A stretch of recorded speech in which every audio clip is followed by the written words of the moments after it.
asalaamaaleykum mbokki sénégalais yi mbokki waa Mauritanie man la Serigne Amidou Mbacke maa ngi leen di nuyu bu baax di leen siyaar di ñaanal ñëpp jàmm di ñaan kàddu yu fekk ñëpp ci jàmm. di leen xamal ne rek dañoo wax ne alxames bii di ñëw président Macky Sall day ñëw Mauritanie ñu di leen xamal ne li ko fi indi du dara lu dul rek nu mu fexe ba nax leen gën leen a not gën leen a rof ci mbumuk jaam gën leen a dundloo li ngeen dund ci fukki at ak ñaar yi ci metit ngeen dundaat lu ko raw loolu dong nu mu leen naxe ba def leen loolu dong moo fi indi li koy firndeel mooy fukki at ak ñaar nga jox ko nit jox ko 4000 milliards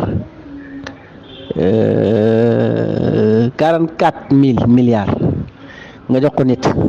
fukki at ak ñaar mënoo wax dara lu mu defal sénégalais bu nekk Mauritanie lu dul xanaa ab corde